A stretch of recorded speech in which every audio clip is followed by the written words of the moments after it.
Are Barbour jackets worse than they used to be? Is Barbour getting worse? This is not a clickbait question, but it's a question that I see again and again in many of the comments to my videos. Prices are up, there are more models than ever, production moved overseas. There is a general perception that things are not as good as they used to be. I have owned Barbours for over 30 years. I have very old Barbours, I have new Barbours, and for sure there are changes. And so the question, are Barbour worse than they used to be, is definitely a legitimate one. So today I want to answer this question honestly as a Barbour lover.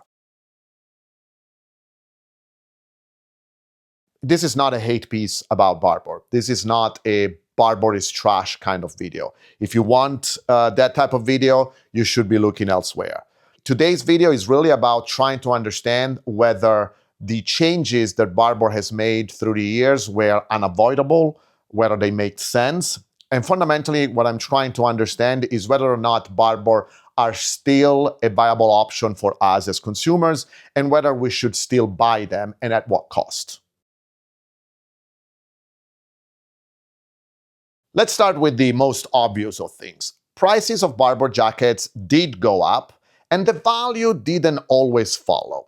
Barbour jackets have definitely become way more expensive during the years, but that alone is not the problem, because everything has become way more expensive than it used to be. The real problem with Barbour jackets is the perceived value of the jacket. The increase in price does not seem to have a matching increase in value. Many Barbour coats now sit at a price point where you want impeccable stitching, you want extremely high quality materials, you want a jacket to be absolutely perfect. And yet we have some liners that feel much cheaper than they used to be. The hardware material and the materials used for some of the details seem to be of less quality. And I can give you a perfect example for this. The Barbour Beacon Sport, the 007 jacket that I've reviewed a few months ago, and you can find that review somewhere clicking here, costs now $700. However, it has polyester sleeves. The cut isn't perfect, and some details are not what you would expect from a $700 jacket. And to sum it all up, there are certain coats that have been in Barbour lines for a very long time that have gone through changes, definitely not for the best. And finally, there are certain jackets that have been in Barbour's line for many, many years, and they also have gone through changes and not necessarily for the best. Case in point, the Northumbria jacket. There was somebody in the comments to one of my earlier videos that pointed out that the Northumbria used to have a wool liner that made it much warmer than it is now, because now it has a cotton liner. And you could argue that perhaps the Barbour prices now are justified by inflation. However, if we look at that, we also quickly find out that that's not the case. In the early to mid-80s, a Barbour coat used to cost anything between £80 to £100. By today's standards, adjusted for inflation, it should be around £290 to £330, depending at what year we are looking at. So, inflation adjusted, a Barbour Beaufort should cost anything between £300 and £350. But as of right now, a standard Beaufort in the UK costs between £400 and £435. And this is the key point. Barbour prices have outpaced inflation, whereas the value of the jackets not only has not increased, but one could legitimately argue that it has decreased. Often when prices go up above a certain level of inflation, there is a justification for it. Perhaps the quality has gone up, perhaps the materials are getting better, perhaps Barbour is paying more its workforce, perhaps they have moved production to a place where labor costs more. So what changed to justify that price increase of 30%? Well, here is where unfortunately the problems start, because while prices went up, quality and other factors seem to have gone down. In the 80s and in the 90s, Barbour jackets were all made in the United Kingdom. They were designed, sewn, cut, and assembled in the United Kingdom, in the Barbour factory. Today, most Barbour jackets are made in Asian or Eastern European countries where labor costs is much cheaper. In terms of the materials used, if you happen to own an older Barbour and you compare it to one of the newer jackets, you will notice that everything seems to be of lesser quality.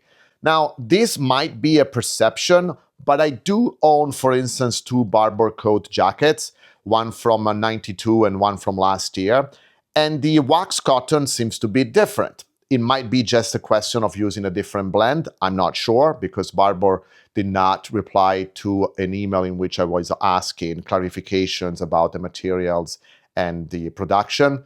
But that's not the only thing. There are several people that have noticed that the hardware used on new jackets seem to be of a different type of material, definitely lighter, not as sturdy as the previous ones. There are liners that are much thinner than they used to be, and that's the case, for instance, for my newer Barbour Beaufort.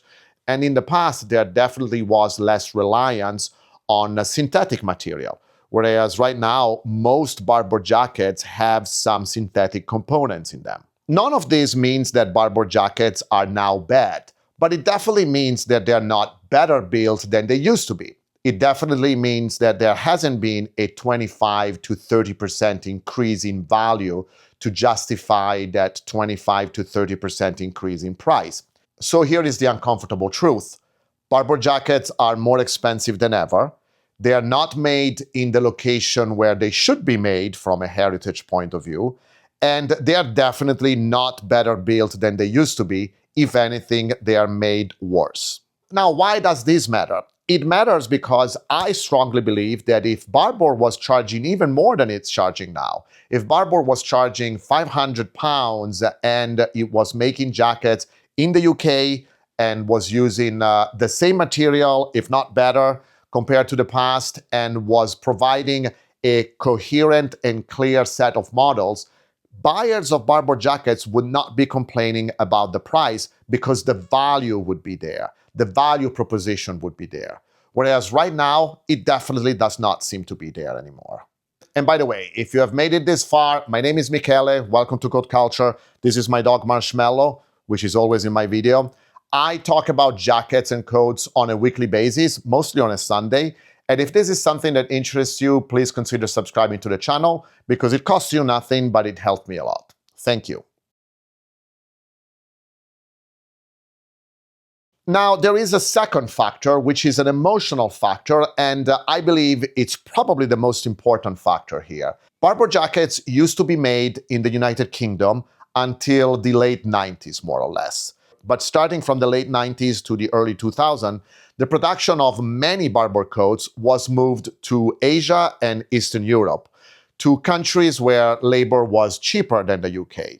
Barbour kept only a minimal core production of its flagship models, some Beaufort, not all of them, some Bedale jackets, again, not all of them. Today, most of the jackets are made in Vietnam, in Bulgaria, in Moldova. And I'm only talking about the jackets because anything else that you buy from Barbour will not be made in the UK. Shoes, sweater, shirts, forget the UK for that. If you're lucky, you will find a jacket made in the UK and that's it. Now, let's be clear about something. The fact that a jacket is not made in the UK does not necessarily mean that the jacket is going to be of bad quality. The labor skills of the people working in Moldova, in Bulgaria, in Vietnam are on par with the labor skills of the people working in the UK or in Italy or in other high-cost countries. However, it's a fact that when a company moves production to a country in Asia or in Eastern Europe, it does not do it for its skills, it does it to save cost. And those costs are seldom, if ever, passed on to the consumers. Normally, moving production to a lower manufacturing cost country allows a company to do a couple of things. It allows them to reduce the prices, it allows them to invest in new materials, in new development, but Barbour largely did neither. The materials are still the same, and prices have gone up, if anything. We have seen that prices have gone up 30%. So what does it mean? It means that assuming that the quality is still the same, and we don't know, prices of Barbour should have gone down, and they definitely didn't. But this is only half the story, because we all know that the reality is that when we move production of something to a lower cost countries, it is very rare that the quality of that production remains the same.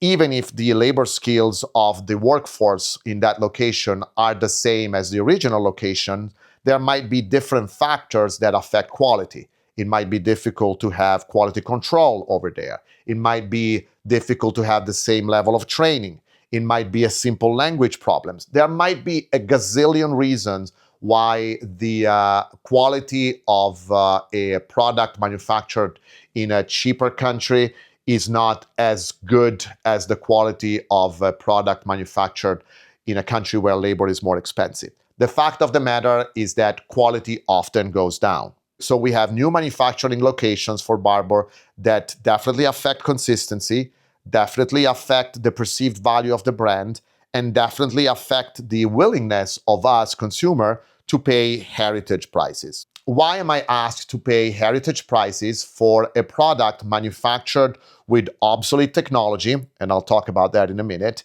in a country where labor is pretty cheap compared to the country where this jacket is originally from? The issue is not where the jacket is made. The issue is where the jacket is made vis-a-vis its heritage and the prices that are asked of me. Consumers are confused. Why do I need to pay these prices? I don't think Barbour can give us a good answer.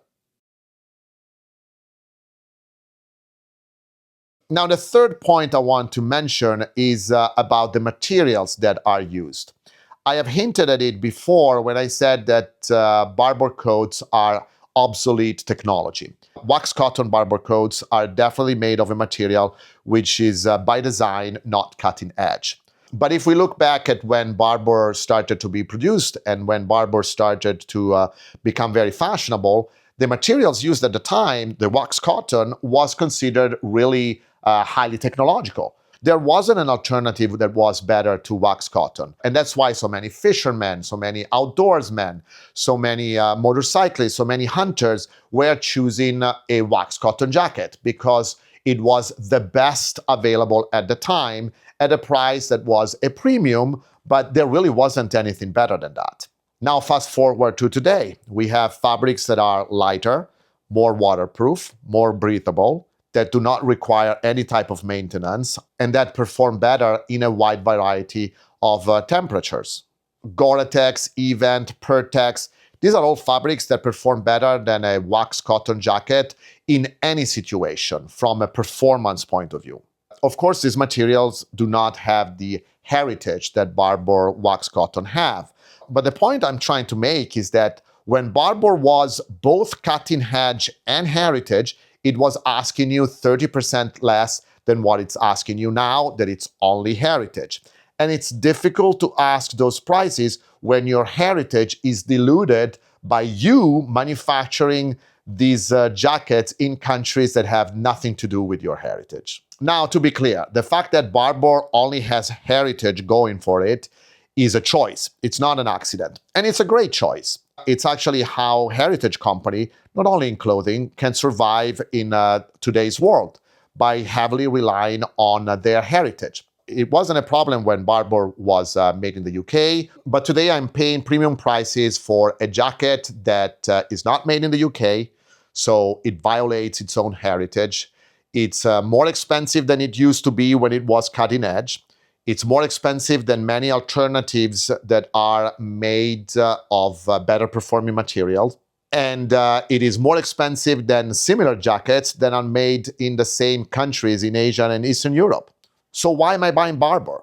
It's not that wax cotton is useless now.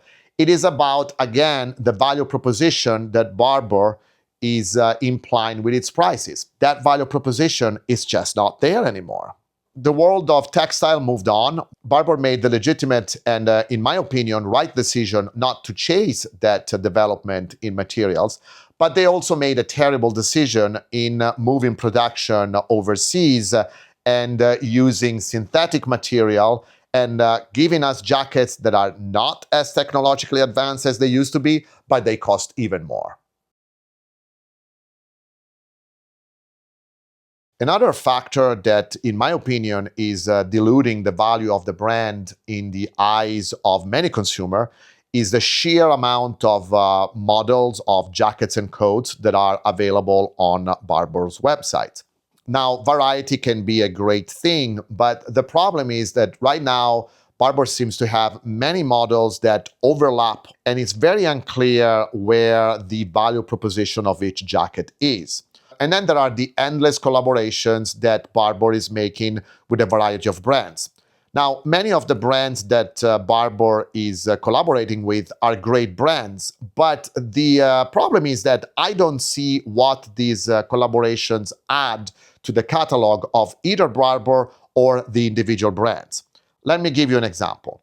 Right now, in December 2025, if you're going on Barbour's website, you will see collaborations with Paul Smith, Levi's, and Barracuda. These are great brands. But my question to you is this: what does a Barracuda Barbour trench coat offer you at $780? Or what does a Paul Smith and Barbour trench coat offers you at $800, I believe, that a Barracuda jacket on its own, or a Paul Smith jacket on its own, or a Barbour Northumbria or Border on its own offer for 50% of the price? Collaborations are not necessarily a problem, but they become a problem when you're trying to remain heritage and you're trying to expand your customer bases to new areas. There are companies that have been successful in doing both. I personally don't think that Barbour is being that successful in that. I have reviewed in the past a collaboration between Barbour and Crocs that made absolutely no sense whatsoever. Barbour is trying to do too many things at the same time, and many of these things are not compatible with one another. Barbour is trying to remain a heritage brand while saving money, moving production to non-heritage country, while expanding its line by catering to consumers that did not think of Barbour before, collaborating with brands that have nothing to do with Barbour's, all of these while asking more money for jackets that are more cheaply made than they used to be.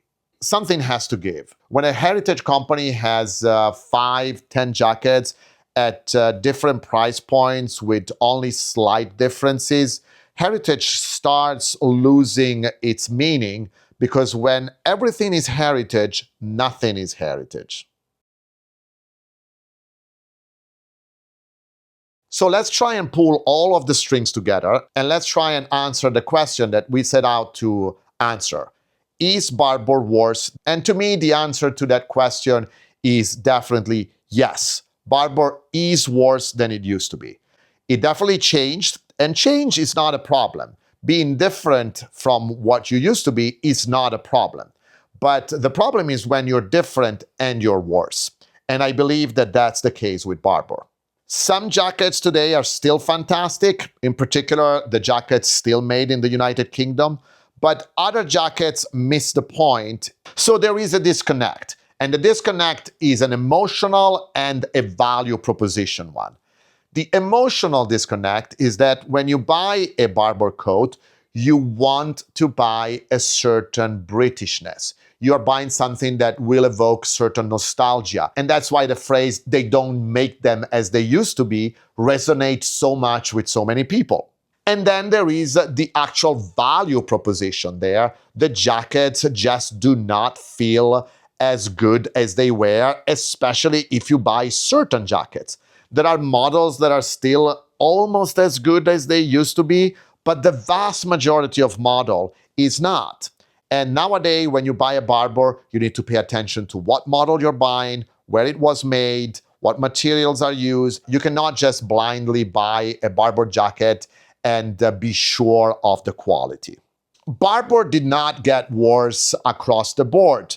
It just seemed to have gotten less focused.